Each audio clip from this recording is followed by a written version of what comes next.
asuh balik deui dina channel JKR Official.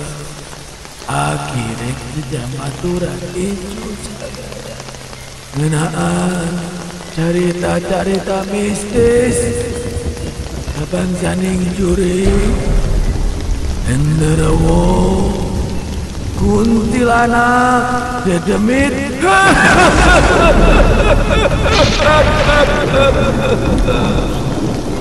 dan akhirnya kebeja oma upamanya terjumpa kali wanti putih ulah sosorangan isi aya nu maturan itu kamu dan saukur di Jumat Kliwon tiba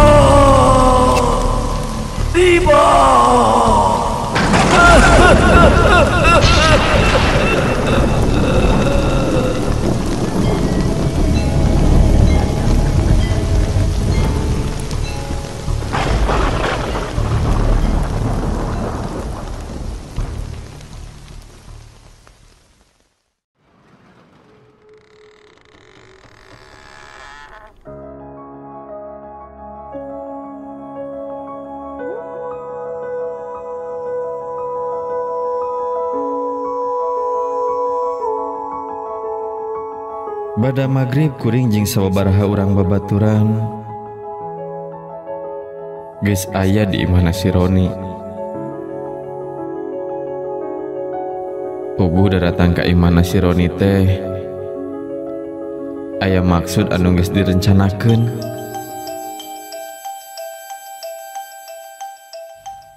Dek, Oi, nya eta maneh moal milu. moal saya mah rek tunggu imah we nya, jung we lah arindit. Moal kaduhung gitu. Kira-kirana lamun maneh teu milu indit ka panglalajoan. Bosan atulah, mending di imah we peuting ieu mah. Hoream leumpang ieu. Atuh da tarau ngapeuting ieu atuh. Aya hiburan serupa kieu teh. Nya wajar we lamun kudu leumpang rada lumayan jauh oge atuh, Dek. Enggeus jug we arindit.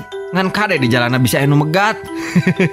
Yeuh, bisi saya kasarean kunci ti luar we nya supaya ke di mana balik teu kudu gegedor ari kunci di bawah mah.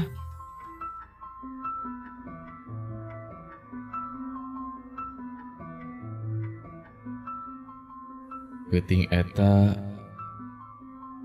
di lembur kuring parang keur aya nu hajat ngawinkeun. Nya dina peutingna teh aya hiburan wayang golek. Harita kuring mah teu milu indit lalajo. Lantaran keur haroream indit jauh bari jeung kudu leumpang mah. Peuting eta kuring keur aya di imahna salah saurang babaturan anu ngaranna si Roni. Tadina kuring daratang ka imahna si Roni teh rek ngadon terus arindit lalajo wayang. Tapi basa kuring geus aya di imahna si Roni, hate teh buat jadi tepurun. Kuring jadi tahayang milu indit ka panglalajoan. Kajadianana saarinditna si Roni jeung anu jadi babaturan nya tinggal kuring sorangan aya di imah. Geus kitu kuring mah langsung ngagoledageun awak kana kasur lantaran cacakan can peuting pisan tapi ujug-ujug geus marelak wae heuai.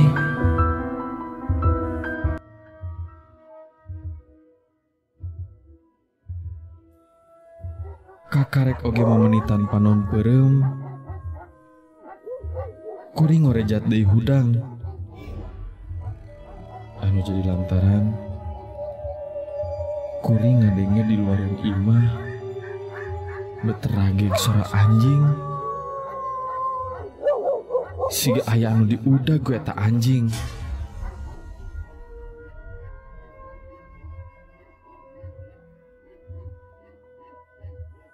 Eta suara anjing anu rageg teh lila-lila siga ngajauhan. Samalah akhirna mah leungit teu kadenge di sorana. Lantaran kagerowahkeun kuring oge can waka neruskeun deui sare. Kuring kaluar ti kamar maksud rek ka dapur nyokot cai nginum. Barang geus aya di dapur kuring karek nyadar yen imah si Roni mah di tukangeun teh aya kuburan. Atuh kuring nyokot cai ka dapur teh ayeuna mah make jeung ngarasakeun keung sagala. Sok komo pan kuring aya di dinya teh nyorangan taya batur anu marengan. Sambatkeun nyicikeun cai kana gelas.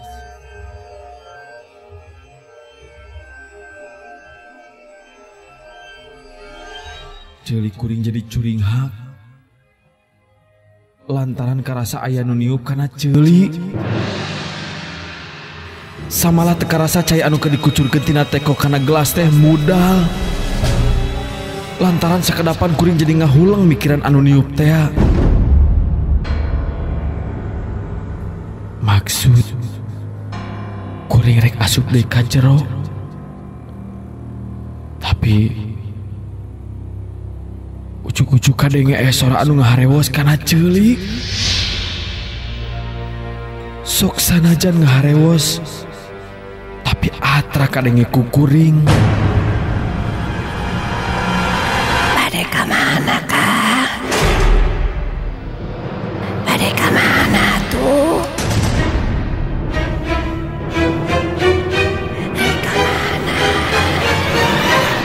Ngadenge aya suara sarupa kitu teh kontan kuring ngadret lantaran ruas. Reka mana? Jelas beli teh aya suara anu ngaharewos sarupa kitu. Reka mana? Tapi teu katingali aya wujudna. Teu katingali jentulna. Atuh jantung jadi ratug. Kesang tiis mimiti kaluar. Awak kuring oge jadi ngeleper. Geus puguh bulu punduk mah heula ancing pringkak kita tadi keneh. Kuring langsung gura-giru asup ka jero imah. Sabab sok sieun aya kajadian anu leuwih ti kitu. Lamun teh mah aya kajadian anu matak pikasieun. Anu leuwih ti kitu. Kuring geus moal bisa minta tulung. Da sidik pan babaturan anu sejen mah keur arindit ka panglalajoan. Jeung deui kuring moal bisa kaluar ti imah. Da sidik panto imah nage dikunci ti luar. Niat rek asup ka kamar teh jadi tertulus. Lantaran kuring ninggali di lawang kamar katinggali aya anu ngabeleg-beg bodas.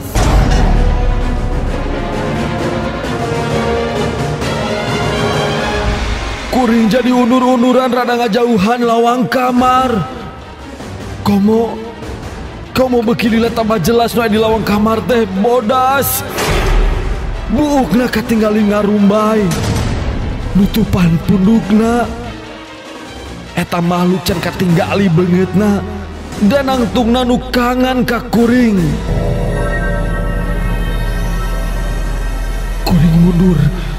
Bari maksud rek deketan lawang panto. Kasihan kuring tambah rongkah. Basa eta makhluk teh malikeun awakna nyinghareup ka kuring. Samalah anu katinggali dina malikna oge katinggali rada ngalayang.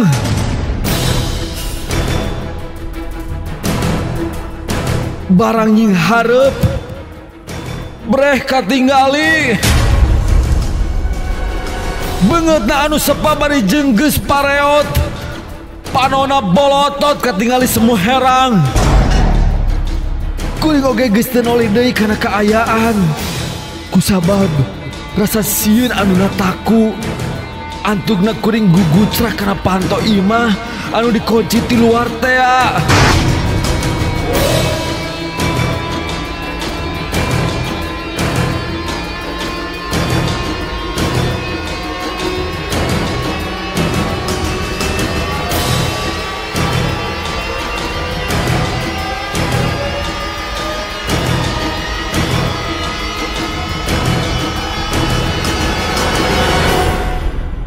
Kuring oge teu inget yen eta panto imah teh dikunci ti luar.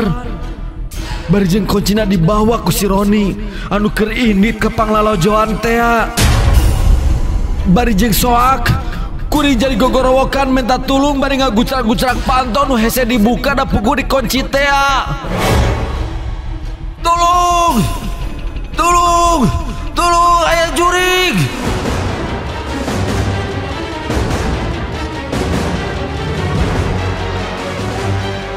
Keur kitu eta jurig anu tadi aya di lawang pantok kamar geus aya ngajanteng di satu kangen.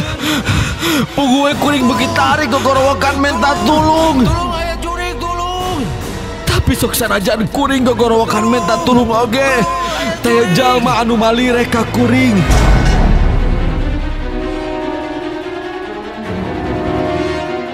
Kuring geus teu wani deui ningali, teu wani malik nyi hareup.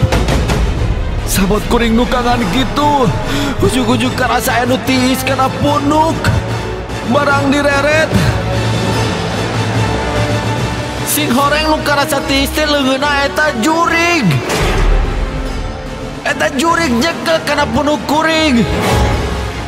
Harita keneh kuring ngoceak. Bari geus teu bisa nahan deui rasa kasieun. Kajadianana harita keneh kuring ngalangerek kapaehan, teu inget deui kana nanaon. Bari awak ngalumuruk ngagoler di palebah lawang panto imah.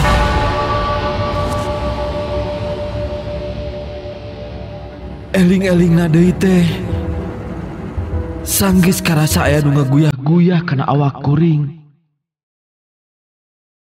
Si Roni jeung babaturan anu sejen geus baralik ti panglalajoanan. Si Roni rada heraneun ningali kuring anu ngagoler di palebah lawang panto. Singkatna kuring oge nyaritakeun kajadian anu kungsi kaalaman anu ngabalukarkeun kuring tepikeun kekapaehan sarupa kitu. Si Roni semu anu teu reuas ngadenge cerita kuring sarupa kitu teh. Samalah cek si Roni manehna mah geus teu aneh deui mun aya makhluk sarupa kitu teh. Cek si Roni biasa cenah lamun ninggang malam Jumaah di imah manehna sok aya makhluk goib anu bungkeleukan. Puguh oge pan kaayaan eta imah si Roni teh di pipir imahna aya kuburan gede. Matak teh heran lamun sok parang aya jurig anu nembongan oge